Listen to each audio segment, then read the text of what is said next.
Hello there. Yeah, this is a video to try and explain what's happening, at least provide an update on this international cancer patient bashing operation with a view to, as I say, explaining a little bit more clearly and clarifying the motives and reasons that it was established in the first place.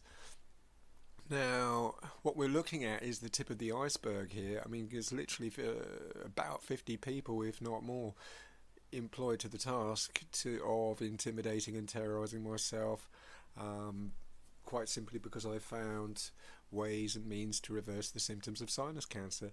No other reason.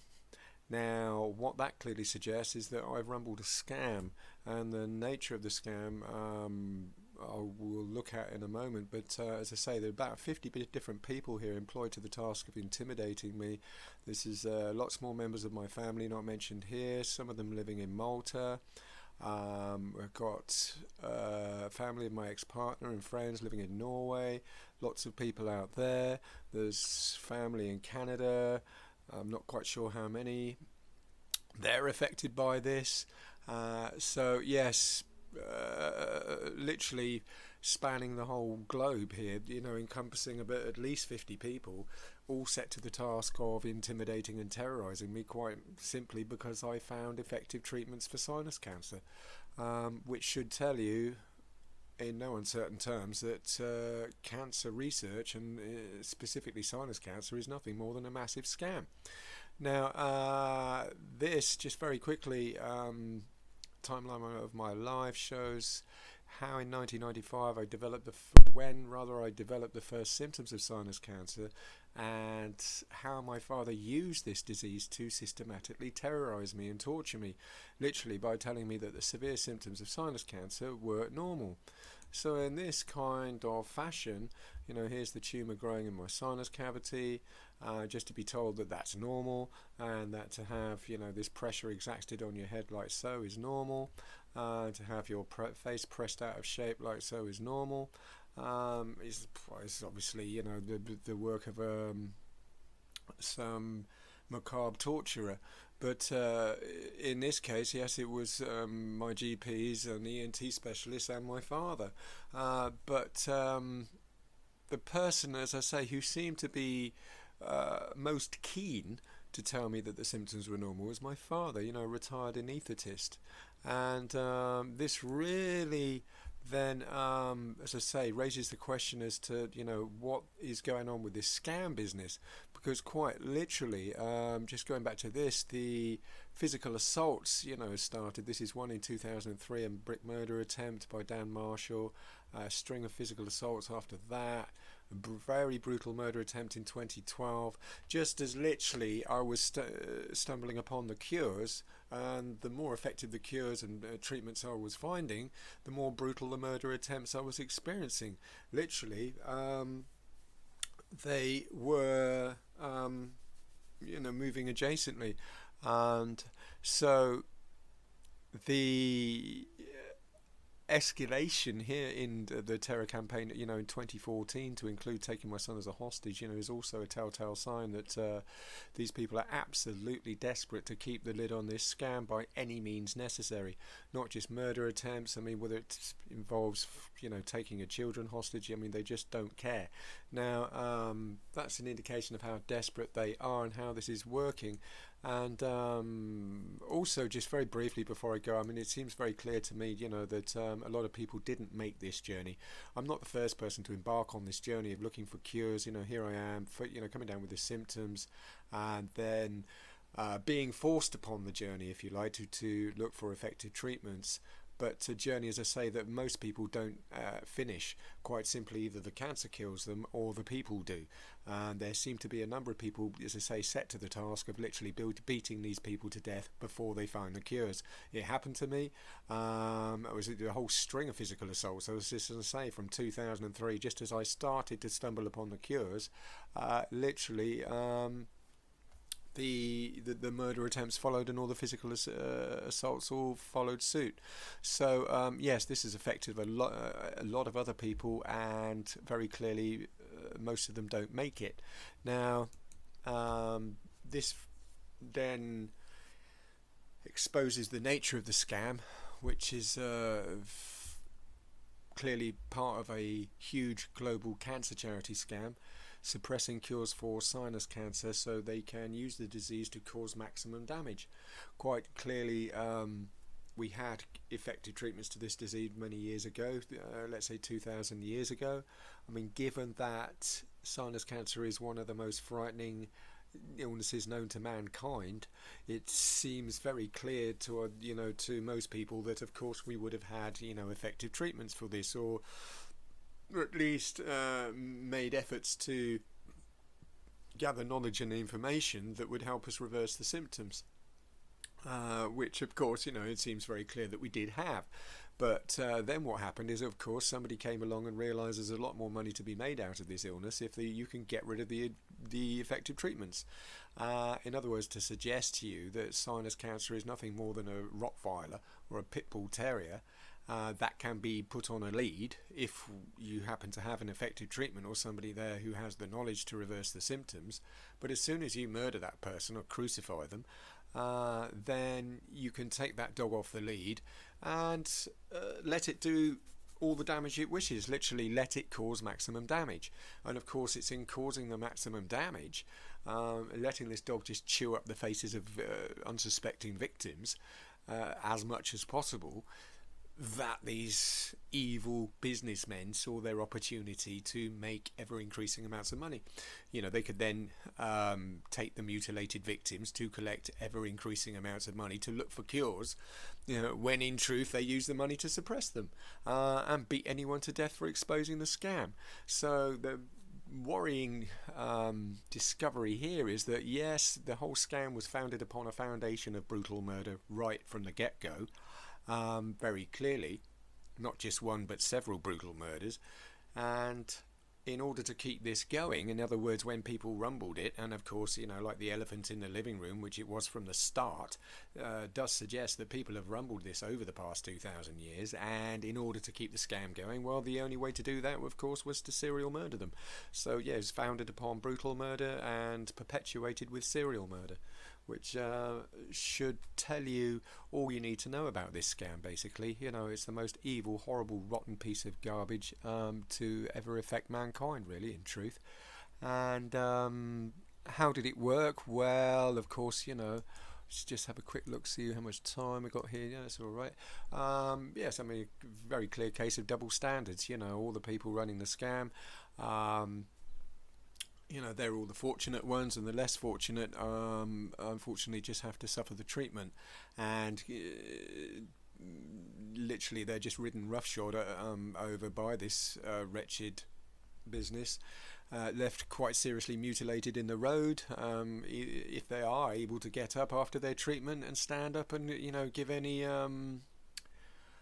feedback to the people on the bus. Well, of course, they're just laughed at and told they have a mental health problem or something. I mean, of course, yes, it's a terrible case of double standards here. They just literally, the people on the bus have no idea what it's like to have the disease, no idea what it's like to have the symptoms. All they do is collect the money, and of course, what do they say? It's all sustained with brutal murder, a serial murder. Until somehow, one day, of course, the whole bubble bursts, which is clearly appears to be what's happened now, causing, this situation of total pandemonium and complete hysteria, which is what we seem to be witnessing at the moment. And of course, this, Titanic resembles cancer research, or the cancer scam. It's been running for the past 2,000 years. Which clearly appears to have hit an iceberg, as I say, after 2,000 years of sailing, and the fallout seems to be unprecedented at the moment. Literally, we have charity workers, mutilated patients, everybody jumping overboard. The economy seems to be crashing here, and the suggestion is here. I mean, what's quite extraordinary, at least from my perspective, is that just around this time that the scam has hit an iceberg, and it's interesting to see, the reaction to this. Of course, the first one is denial. If you ask a lot of these people, what's going on, they'll tell you nothing. My dad seemed Hi there. Yes, the unprecedented level of mayhem and hysteria that's accompanied this capsizing of the cancer charity scam is, as I say, something that we have not witnessed before in human history. Now, it's quite shocking in many ways that my father has been caught in the middle of this. I mean, quite simply, he has, or rather, this has happened upon his watch. And I believe the backlash could be quite severe, at least for him and all these people that we were looking at a moment ago as have been active players in this cancer patient bashing operation. These people could find themselves in the media limelight very soon, and the victim of some very angry public responses to this behaviour, which I think will be quite justified in many ways. I mean, if the general public find out what these people have been up to, quite literally fleecing them of billions of pounds every year while they just beat people to death and operate these huge patient bashing campaigns, then of course the general public have every reason to be extremely frustrated and angry. And I'm very worried at the moment, what this could translate into, and I think quite rightly so. Now, as I say, this confusion and mayhem that's going on now is really astonishing, because what is of specific interest, of course, is that yes, COVID-19 has suddenly become a problem. And if you are following the story here correctly, you'll see that, at least from my perspective, what started out as being, as terrorized by sinus cancer in 1995, battled the 25 years, managed to get through the murder attempts, find all the cures, beat back the disease, and as soon as I've sorted it all out, bam, comes COVID-19. Suddenly I find myself terrorized with that. Not just myself, not just isolated on my own like I was in 1995, but the whole world is with me now. All of a sudden, every other bastard in the world has been isolated and terrorized with a terrifying dread illness, and that, I believe, is no coincidence. Basically, to suggest to you that it's all part and parcel of the same thing. It's all very clearly connected. And you could even see it as, if this is the cancer charity scam here going down, perhaps, they sensed that after it had a shelf life, that it was due to expire. Possibly due to capsize, and they sent out COVID-19 as a lifeboat, quite literally to make them money in case of any interruption to income. This is with their original scam. So it's one scam sort of sending out another scam, literally like some sick evil plant, like an aloe vera or a spider plant, that sees its own demise coming and then spits out a baby. But yes, every possibility. But of course, the original intention here was to keep this going, keep this afloat, and have COVID-19 as just a bonus. So, and use both of the scams to terrorize the whole world and gain global domination very clearly. And it seems to me that even if the cancer scam goes down, they still may be able to achieve that very easily just with the COVID scam. So yes, point being here that these people have unleashed a bioweapon. This whole business here, of taking the dog off the lead, making a bioweapon, setting it loose on the public to do maximum damage. This has been going on for 2,000 years, and using this as a means to just collect money while they just use, pure violence and brutal murders, to perpetuate the scam. Yes, this is a very ancient practice, a very ancient scam, and all that's happened here is it seems to have taken on a modern twist, with this business. And as I say, this COVID-19 thing just seems to be as an extension of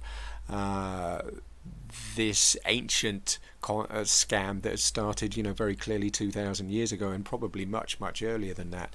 Seems to me that this could be 50,000 years old at least, which does indicate again that this has happened dozens of times before in the past, not just a couple. And So, yes, this is a big moment, folks, and I think that there is every reason now, to be very. Just have a look very quickly. This is response to scam being rumbled, murder attempts. We've had a wall of silence. This has been the response to the last, certainly the last few weeks and months. We've seen this as I've, reported this to the police, which I've had no choice but to. As we all have a duty to report suspicious behaviour to the police. Just as I've been doing this, of course, everything as it states very clearly here has hit a brick wall. Bad news, Sergeant. Our inquiries have hit a big wall of silence. Which again is very indicative of the fact that there is a massive scam running here, and they're not quite sure what to do.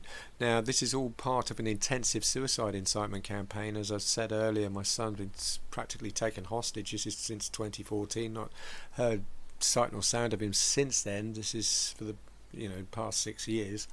So very clearly it seems to me that yes, he's been the victim of intimidation, manipulation and threats, with a view to forcing him to take his own life and remove vital damning evidence, which is what this is all about, of course, including myself, force me to take my own life, using him as threatening my son, using him as a pawn for suicide incitement.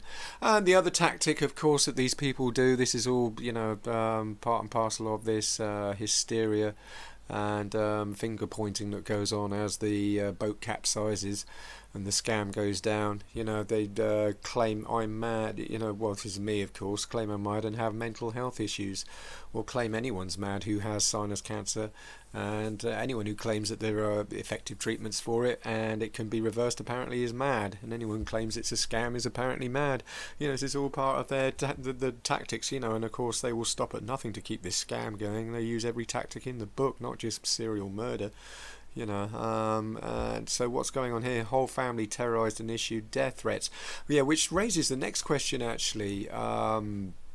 Whether these people are actually being, they're all recruited to the task voluntarily, willingly, or whether some have been threatened, as it seems that some have been threatened and some joined voluntarily. It's almost like any who didn't join were threatened. They were given a very stern warning that if you do not show allegiance to this scam or to this cancer patient bashing operation in order to silence Crispin, force him to take his own life, then you will be murdered or you will be assassinated. And I do believe there have been some quite stern threats, which probably encompass just assassination and execution, if they fail to toe the line, which just again shows exactly how desperate these people are, in order to keep this going, and how little they can accept, what's going on. Whole family terrorized, issued death threats. So we're not quite sure how that works. As I say, how exactly what proportion of join voluntarily, what proportion are being threatened, we don't know. Steady stream of abusive threats, insults and silly allegations of rude emails. It just goes on and on. What is the solution to this? Because what I sense here very clearly is that these people here are sinking in deeper and deeper trouble. What started out as a campaign to just intimidate a cancer patient has now backfired on them, and as I say, this could very easily find its way into the news media, into the limelight. This is standard, accepted state news media, which of course then will incur the wrath of the general public, when I believe, which could be really quite fierce. And I'm very worried that quite literally, the public could be so angry about what they discover that they decide that these people should be really ruthlessly intimidated and in some cases maybe even beaten to death. If this, of course, this is what they've been encouraging upon other people for the past 25 years, and they make no secret of it, all these people. They don't just, there are murderers in amongst these faces you're looking at here, but of course they promote murder and they encourage murder, all of them. And when the general public find out that, then of course they'll be demanding they have a taste taste of their own medicine, and how long, will they survive that for? Probably about 5 seconds, maybe 5 minutes at the most. So hello there, I just wanted to finish off by pointing out we have an extraordinary example of a turning of the table situation here. This is what started out as a simple bullying campaign against state cancer patient has now all of a sudden backfired, or it seems to be creating some serious backlash for the people that organised it in, as I say, what is clearly a turning of the tables. And you can literally swing this around now, upside down. It's a situation of, quite simply, this story is going to find itself in public newspapers, in the international press, not just national press but international media outlets. I believe will in time get their hands on this story sooner or later, and when they do, I think the potential response and wrath, rather, and anger incurred from the public could be unprecedented, quite simply because the questions being answered or raised will have some very disturbing answers. And of course the questions I'm referring to are how many people have been murdered over the past 2,000 years to keep this running, which seems to be obviously extraordinarily high, and the amount of people butchered over the past 2,000 years to keep this scam running and collect money, again far more than we can even imagine, I'm sure. How much money have they made over the past 2,000 years? Well, that's again something we just speculate at the moment. And what kind of anger is this going to incur from the general public, when they find out? Well, God only knows. I think, one thing we do know is it's going to be fierce. And that then raises the question, well, what's going to happen when people realise that things like COVID-19, are also, part and parcel of this scam, that COVID-19 appeared literally just as this scam was rumbled. I think, people are going to realise that this scam provided all the inspiration, motivation and finance for making deadly terminal viruses such as HIV.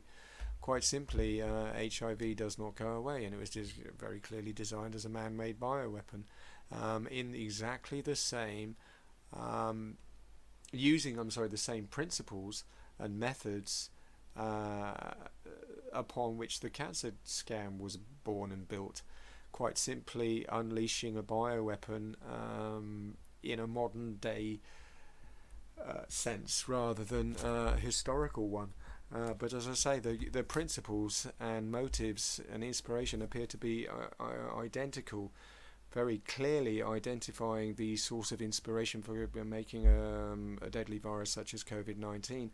And we can only therefore speculate, at what kind of public anger and outcry there could be when the general public find the truth of this, what has been really happening for the past 2,000 years.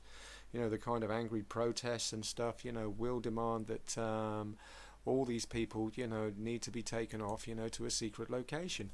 That unfortunately, they have, in their desperate bid to try and stitch other people up, the whole thing was a stitch up, for God's sake, this whole goddamn thing. This whole business of just, stitching up patients to make money, it all, was all done on this pretense, wasn't it, of being told that it will never sink. The scam has no end. It's eternal. It will give money like a fruit machine. That's been fixed, but to just pay out constantly. And of course, you can therefore only imagine the surprise and shock and horror on these people's faces when they suddenly realise it was going to collapse.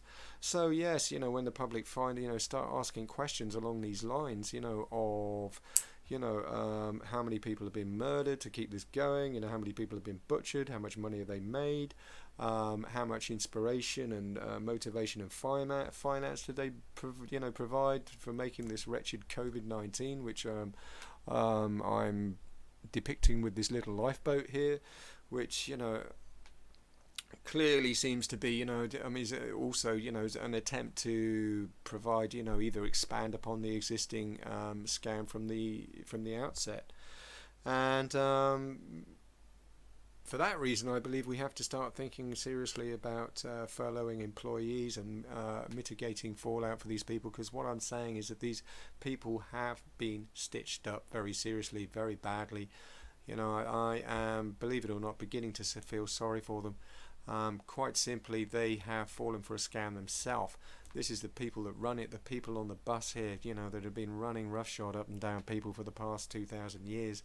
As I say, have now suddenly found them stitched up themselves. As the boat is going down, they're suddenly realising, holy crap, they lied to us. The bastards lied to us. They told us it would never sink. And you can, really just only imagine, what is going through their heads at the moment. And, the kind of panic when they may be realising, like some of the questions I've just raised, how many people have been murdered, butchered, the money they've made, the inspiration and motivation providing COVID-19, what kind of anger this could incur from the general public. It's just not something, you want to think about for very long, because it seems very clear to me that they, just won't survive it. This is the people driving the bus here, after 2,000 years of running up and down people like this. Of course, that's a lot of debt to get yourself into, and not the sort of debt that people survive, very easily, because, it seems very clear that, when you've got millions of angry protesters outside your house, demanding, these people get a taste of their own medicine. This is people that have been, of course, approving and encouraging, the beating and brutal murder of just innocent patients and anyone who exposes, these horrible scams. Then of course, they're not going to survive 5 seconds of it. They won't survive 5 seconds of their own medicine, these people. They are literally spineless cowards that do not have the physical constitution, quite simply, or the mental constitution, to withstand, 1% of what they hand out. They are two-faced, literally have double standards, and for that reason they need help. It's as simple as that. And they're also, fairly, not that intelligent, let's just put it politely, because, yes, they've stitched themselves up. They believed the lie, they believed it would never sink. They all climbed on, just literally thousands, millions, or, hundreds of thousands of them, and it's only making them look an absolutely gigantic fool at the moment, isn't it? This whole thing has hit an iceberg and collapsing on this gigantic scale. We now can only marvel at the level of hysteria and mayhem that's not only happening at the moment, but the escalation that could be just around the corner. So yes, the nature of this double stitch-up cannot be underestimated. The turning of the tables and the help that these people will need, again, I think it has something that has to be taken very seriously at the moment, in order, quite simply, to save their lives. These people need to be need help, not just in their own physical protection, but also mental health, I believe. People like my father seem to have deteriorating mental health. I know other people in here, have deteriorating mental health, and weren't that good to start with, in that department. So yes, in every sense, these people need help, and the sooner we can get it to them, I think the sooner we can think about improving the situation for everybody. Because, quite simply, with these people at the helm of the boat anyway, they were doing so much harm. I don't think it, let's be honest, it wasn't even sustainable anyway. So perhaps this had to come sooner or later. But it is ironic, that, this COVID-19 thing, only seems to have made it clear, all the more clear, what inspired it. as well as also, showing us that, there was a source to, of the inspiration. So it's worked both ways. Yes, the cancer scam has shown us to COVID-19, and COVID-19 has shown us to the cancer scam, and the link between them, cannot be underestimated, I believe, at this